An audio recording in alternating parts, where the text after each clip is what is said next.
আসসালামু আলাইকুম। আজ বৃহস্পতিবার ২ জানুয়ারি ২০২৫। আজ বাংলাদেশের আ কয়েকটি জাতীয় গণমাধ্যমের সংবাদ নিয়ে পর্যালোচনা করব। শুরুতেই আমি প্রথম আলো পত্রিকার কয়েকটি সংবাদ দেখব, এই নিয়ে পর্যালোচনা করব। শুরুতেই আজকে প্রথম আলো যে হেডলাইন করেছেন সেটা হচ্ছে হঠাৎ কর বাড়ানোর উদ্যোগ, খরচ বাড়বে মানুষের। খুবই গুরুত্বপূর্ণ একটা নিউজ। কোন ক্ষেত্রে আসলে ভ্যাট বাড়তে পারে এটা নিয়ে প্রথম আলো আজকে তাদের প্রধান শিরোনাম করেছেন। ভ্যাট বাড়তে পারে শীতাতপ নিয়ন্ত্রিত রেস্তোরাঁয়, পোশাকে, মিষ্টির দোকানে, নন এসি হোটেলে। অর্থাৎ শীতাতপ নিয়ন্ত্রিত রেস্তোরাঁয় যেটা ভ্যাট ছিল 5%, নতুন যেটা হবে সেটা হচ্ছে 15%। পোশাক কিনলে 7.5% ভ্যাট দিতে হতো, নতুন সেটা হবে 15%। মিষ্টির দোকানে 7.5%, সেটা হবে 15%। নন এসি হোটেলে যেটা ছিল 7.5, অর্থাৎ নতুন হারে হয়ে যাবে 15%। আকাশপথে ভ্রমণ ব্যয় বাড়তে পারে। অভ্যন্তরীণ রুটে যেটা 500 টাকা ছিল সেটা হবে 700 টাকা। সার্কভুক্ত দেশ যেটা 500 টাকা ছিল 700 টাকা হবে। এশিয়াতে যেটা 2000 টাকা ছিল 2550 টাকা হবে নতুন হারে আর কি। ইউরোপ ও আমেরিকায় যেটা 3000 ছিল সেটা হবে 4000। এছাড়া সম্পর্ক শুল্ক বাড়তে পারে। মদের বিলে যেটা 20% ছিল সেটা 30%। ফলের রস আমদানিতে 20% যেটা ছিল 30%। রং আমদানিতে 20% যেটা ছিল সেটা নতুন হারে হবে 30%। তামাক আমদানিতে যেটা 60% ছিল সেটা 100%। সুপারি আমদানিতে যেটা 30% ছিল সেটা হবে নতুন হারে হয়ে যাবে 45%। প্রথম আলো তারা আরেকটি হেডলাইন করেছে ঠিক ডান পাশে, জুলাই গণঅভ্যুত্থানের ঘোষণাপত্র, 16 বছরের আন্দোলন ও ত্যাগের অন্তর্ভুক্তি চাইবে বিএনপি। ডিসেম্বরে প্রবাসী আয় রেকর্ড এসেছে $264 কোটি। তাপ নোনা করায় পরাস্ত সন্দ্বীপের কৃষক। প্রথম আলো আরেকটি হেডলাইন করেছে ঠিক নিচে, নতুন পাঠ্য বই, আমাদের 4 নেতা নামে নতুন অধ্যায়। এই হচ্ছে প্রথম আলোর প্রধান কয়েকটি শিরোনাম। আমরা যুগান্তরে চলে যাচ্ছি। যুগান্তর আজকে প্রধান হেডলাইন করেছে IMF এর চাপে 65 পণ্য সেবায় ভ্যাট বৃদ্ধি, সংসার খরচ আরও বাড়বে। 61 টাকা রিচার্জে মোবাইলে কথা বলা ও ইন্টারনেট ব্যবহার করা যাবে 67 টাকায়।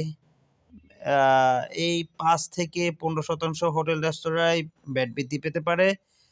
7.5 থেকে 15% ব্র্যান্ডের পোশাকে ভ্যাট বৃদ্ধি পেতে পারে। সচিবালয়ে আগুনের ঝুঁকি নিরসন ফাইলবন্দি, 4 বছরে অগ্নি নিরাপত্তার সব প্রস্তাব ফেরত। বড় শিল্প ঋণে বিতরণ নীতিমালা শিথিল, সব বই দিতে না পারায় উপদেষ্টার দুঃখ প্রকাশ। জন রায়ের ভয়ে নির্বাচনের নিয়ে বিভ্রান্তি ছড়াচ্ছে, ছাত্রদলের সবাই তারেক রহমান বলেছেন। আর বিলম্ব না করে অতি দ্রুত নির্বাচনের ব্যবস্থা করুন, মির্জা ফখরুল ইসলাম আলমগীর বলেছেন। রিপোর্ট জমা হবে আজ বা কাল, 17 বছরে ভোটার করার সুপারিশ থাকছে না। আনিসুল হকের বিরুদ্ধে মামলা 146 কোটি টাকার অবৈধ সম্পদ। এই হচ্ছে যুগান্তরের প্রধান কয়েকটি শিরোনাম। সমকাল তাদের হেডলাইন করেছে দ্রুত নির্বাচন আদায়ে সব পথেই হারছে বিএনপি। রাজপথে সরকারকে চাপে রাখার কৌশল, সরকারের সঙ্গে বিভিন্ন ইস্যুতে মতবিরোধ বিএনপির, সংস্কার আগে না নির্বাচন নিয়েই মূল দূরত্ব। তারা একটি হেডলাইন করেছে ভোক্তার ব্যয়ের চাপ আরও বাড়বে। আচ্ছা, অর্থাৎ 43 পণ্য ও সেবায় ভ্যাট বাড়ছে, খরচ বৃদ্ধি পেতে পারে হোটেল রেস্তোরাঁয়, আকাশপথ ভ্রমণে গুনতে হবে বাড়তি টাকা। IMF এর ঋণের শর্ত পূরণ করতে এ সিদ্ধান্ত নেওয়া হয়েছে। নির্বিচার আতশবাজি, ফানুস, বিপন্ন প্রাণ প্রকৃতি। ছাত্রদলের সবাই তারেক রহমান বলেছেন, বিভ্রান্ত না হয়ে নির্বাচনের জন্য প্রস্তুতি নিন। নতুন বছরে সরকারের 3 লক্ষ্য, গণহত্যার বিচার, নির্বাচনের রুটম্যাপ ও সংস্কারের মতৈক্য। এই হচ্ছে সমকালের প্রধান কয়েকটি শিরোনাম। আমার দেশ আজকে তাদের প্রধান হেডলাইন করেছে স্কাইপ কেলেঙ্কারির সেই ভিলেনরা কে কোথায়। তারা একটি হেডলাইন করেছে জুলাই ঘোষণাপত্রে নিয়ে আসিফ নজরুল, অর্থাৎ আইন উপদেষ্টা ডক্টর আসিফ নজরুল জুলাই গণঅভ্যুত্থানে ঘোষণাপত্র নিয়ে তার অবস্থান ব্যাখ্যা করেছেন। গতকাল বুধবার দৈনিক আমার দেশের পক্ষ থেকে এ সম্পর্কে তার মন্তব্য জানতে চাওয়া হলে তিনি জানান, জুলাই গণঅভ্যুত্থানের ঘোষণাপত্র দেওয়ার ব্যাপারে আসলে কাউরি আপত্তি ছিল না। আপত্তিটা এসেছিল যেন একসঙ্গে আলোচনা করে ঘোষণাপত্রটি ঠিক করা হয়। আমার দেশ আরেকটি হেডলাইন করেছেন, গ্রামীণ ফোনে আওয়ামী আধিপত্য।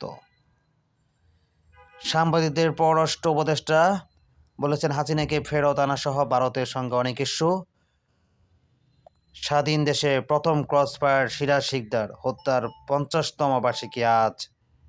আমার দেশ আরেকটি হেডলাইন করেছে, বই না পেয়ে খালি হাতে ফিরেছে অধিকাংশ শিক্ষার্থী। এই হচ্ছে আমার দেশ পত্রিকার প্রধান কয়েকটি শিরোনাম। ধন্যবাদ, আজ এই পর্যন্তই।